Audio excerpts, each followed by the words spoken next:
Dr. Hackie Reitman. Welcome to another episode of Exploring Different Brains. Today we have a special guest, my friend Patrick Sallarulo, who is a Special Olympics athlete. Patrick, welcome to Different Brains. Thank you. Thanks for being here. Oh, welcome. Now, I heard that you had a part-time job at Walmart or Walgreens or something? Oh, I work at Walgreens. Oh, you do? What do you do there at Walgreens? At Walgreens, I do that in the show. So you're stocking the different items. Do you like doing that? Yes. Good. It's very organized, huh? I've been working at Walgreens 2 years. Nice. It's nice. I hear they're a good organization to work for. Are they good people to work for? Yeah. Good. Now, I understand that you're a Special Olympics athlete. Yeah, that's me. Yep. What sports do you compete in? Competent, I do basketball, swimming, bowling, paddleboard, ski, Wow, that's a lot of stuff. and basketball. Bocce, huh? That's the Italian sport. Can you tell us about Sallarulo's Race for Champions? That's my name. That's your name. How did your name get on it? Your family does that race? Myself, my dad, his brother, and my grandparents. What are some of the things you might eventually like to do? I like to do going to New York and see my cousin. I'm going to be speaking down in Washington, D.C. at a big event. And what might you say to inspire other people, to somebody your age, to encourage them? I'm tell them, be honest. Be honest is the key. Think, Use your brain and think. yeah. It's been a real pleasure having you here, Patrick. Thank you very much. Thank you. Now, because Patrick Sallarulo said it was okay, we're also going to be talking to his dad, Paul Sallarulo. So, Dad, Paul Sallarulo, you must be very proud of your son, Patrick. Yes, I am. My number one son. Is that right? Yeah. Yep. Okay. Numero uno. Tell us how it came to be your involvement of you and your family in the Special Olympics here in South Florida. Well, I actually started when I was 16, so it was over 45 years ago. And started in upstate New York in Lake George, working with kids with challenges in the camp. And had no idea, God was going to gift me with Patrick. It was kind of preparation. We got a surprise for you down the road, and it was a great surprise, and been doing it ever since. And how did you evolve into Sallarulo's Race for Champions? Well, I lost both my parents, and I wanted to do something as a tribute to them. And I kind of got tired of everybody picking on the Italians, either being in the mafia or whatever. So we wanted to do something special, and we decided to do a one run in. I was turning 50, and we have some great athletes. I mean, the athletes are terrific. Some of them are so good they compete in China, in Korea, and some of them are, really, really good. So I said, I think it's time that I need to get in shape. How are these kids going to look up to me as the chairman? So I started a half marathon in Disney World, and it was just me, and we raised $135,000. So I thought, well, if we can raise that much, what can we raise if we have a 5K back here in Fort Lauderdale? because what we wanted to do, our goal was at that time, we only had 300 athletes in Broward Wow. County. We have 46,000 people with special needs. So now we have 6,200 athletes.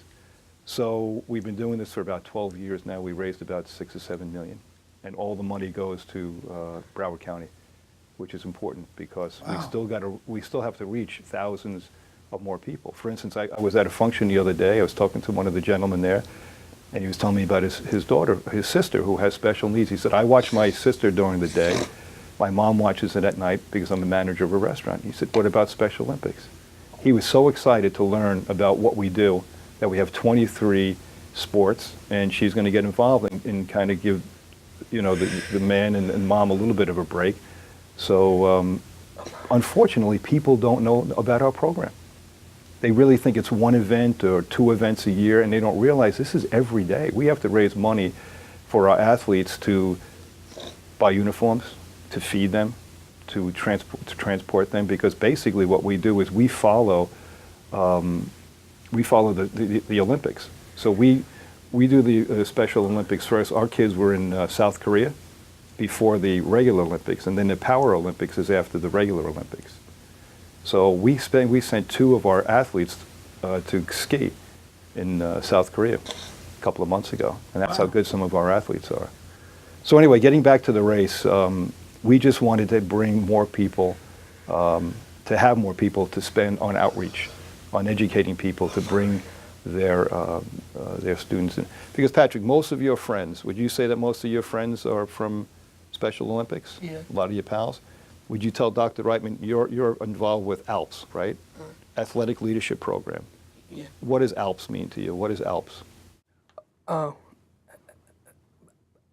Up mean to behave yourself. Well, besides behaving yourself, do you go around talking to people about the benefits of Special Olympics? About what you're doing, what you're to be cop. They raise money through Tip of Cops. So what the Athlete Leadership Program is, they go around the community and they talk to people about what Special Olympics means to them and what it could mean to people with special needs and how it changes their lives. Well, certainly, you know, I remember the first time I was at 2015, I was given a keynote with Tim Shriver out at the Special Olympics ceremonies in LA and everything. And when we went where they had the medical tent set up at USC, I said to Tim Shriver, I didn't know that this was all a front to deliver great medical care to 100 nations, because I was with some kids who got their first hearing aid test, and we were comparing hearing aids, and they fitted them right there. Same with eyeglasses, kids from all over the world. Well, that happens to be someone that I know, Mr. Golisano, who donated a lot of money Yes. for the Healthy Kids program. Yeah. And, you know, they give sneakers out and shoes and hearing aids and eyeglasses. It's really a great program. Matter of fact, we just had our area games in early March, and Healthy Kids were there too, showing them how to exercise and so forth. It's really a great program. Nice. Yeah. Ann was sitting at our table, who is Ann Costello, who's kind of runs the Golisano Foundation. They do great stuff out in Rochester. And I understanding they're going to have a stronger presence in Florida. We're hoping. Yeah. We're hoping. Yeah. You know, one of the things that people don't realize is 64% of our athletes are below poverty income level. So a lot of these parents don't have enough money even to drive them to their programs. We just received a $200,000 grant from Broward County to help our athletes get to the programs if their parents can't take them. That's great. The Special Olympics provides so many tools that we know are good for all of us, for all of our brains. Socialization is key, exercise, education about a good diet, you know, and all of these things, tools you can really use, and getting together and have a pathway. Patrick, what would you say, what is the most fun thing that you do? Like, what do you like doing the best? The best, I like to go on vacation. Vacation. Where do you go for vacation? We're going to New York. You go visit your cousins up there? Yes. Yeah, that's good. So you're close with your cousins. That's great. He's got a lot of them. So we're talking with Paul Sallarulo and his wonderful son, Patrick Sallarulo. We're learning here at Different Brains all about the Special Olympics and the different programs. And, Sallarulo's Race for Champions down here in South Florida. Where can people learn more about Sallarulo's Race for Champions? Just on the website. You just look up Sallarulo's Race for Champions or Broward County Special Olympics. They want to come? I think I would like to come. I don't think I can run. I got 2 total hips, though. He's going to hang out with Could I us. walk? We're going to put you in the sponsor area and hang out with us. Saturday, I got a first place of bocce. First place in bocce. Well, what do you expect from an Italian kid? You better be good at bocce ball, right? Got to. Got to be good. A couple of years ago, he and I were the best in the state. It's unified. So we have unified programs too. So you can have a typical person and someone with special needs, bowling, bocce ball, whatever it is, and it's fun. It's And fun. my partner. Yeah, but he's better than me. He's good at defense. To talk about what the program actually means to our athletes, and I'll give you one example. We had one, never spoke a word, was with us for less than a year, and now you can't shut him up. He's on the ALPS program, and he taught himself Spanish. He has his own art facility where he's a painter, does unbelievable things. And his mother contributes it to Special Olympics because he kind of was lost by himself. And now he's surrounded by people who have the same needs as he does. And it's like, God doesn't make any mistakes. I mean, we're all here for a reason. And it's a great organization, that Special Olympics. I mean, it's so wonderful that the Kennedy family started this. And it's non-political because you have Republicans and Democrats and all kinds of people just doing the right thing, helping athletes. And one of the fallacies is everybody thinks it's kids, but kids get older. So they start out at 8, and we have some of our athletes that are 90. And now we started a new program for the people under 8 years old because, they have a lot of needs too. So it's just a remarkable thing that the Shrivers started. Well, that's great. We want both of you to keep up the good work you're doing. Yeah.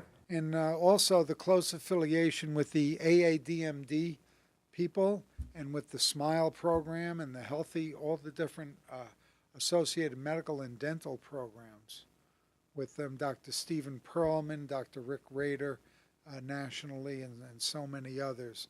And they're working on, we have a program at NSU as well, Nova Southeastern University, working with people with special needs.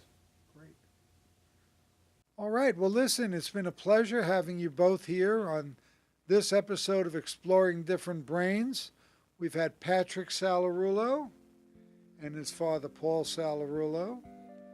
And we've spoken about Sallarulo's Race for Champions and so many other things. Thank you both for being with us today. Thank you for having us. Thank you.